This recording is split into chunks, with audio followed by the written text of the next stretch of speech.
போகிறேன்னா ரவா கேசரி பண்ண போகிறோம். அதுக்காக நம்ம அண்டிப்பருப்பு வச்சுருக்கோம், ரவை வச்சுருக்கோம், அப்புறமா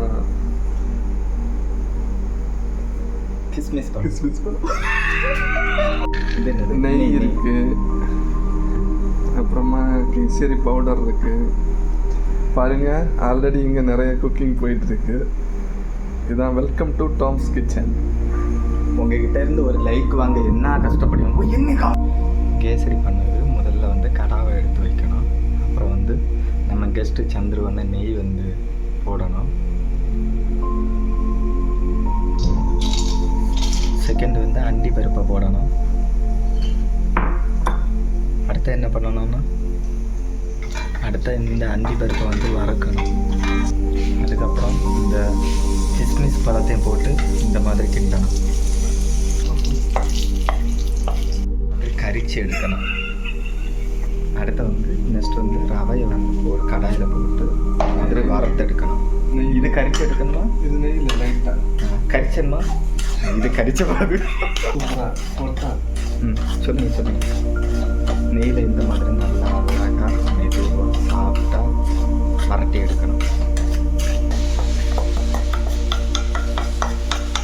இதுதான் தேவையான அளவு தண்ணி.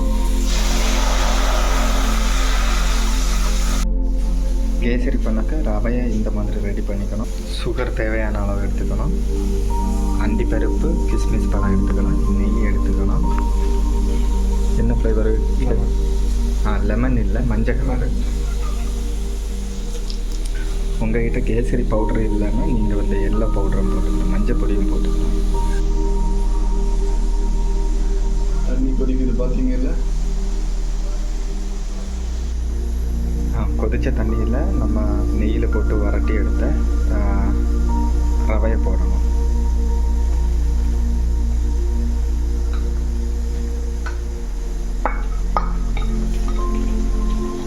மெதுவாக கிண்டி விடணும்.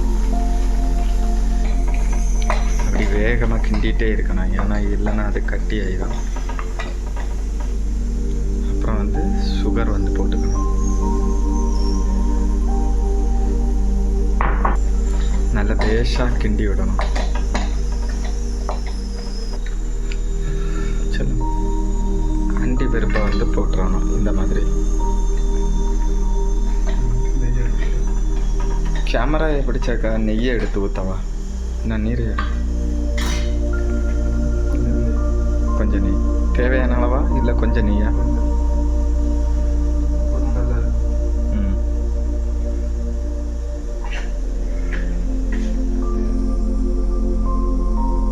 சுவையான கேசரி ரெடி. இவ்வளோதான் சிம்பிள் கேசரி பண்ணுறது. சரியா? நீங்கள் லைக் வந்து எப்படியாவது போடுங்க, நான் ரொம்ப கஷ்டப்பட்டுருக்கோம். வாங்க.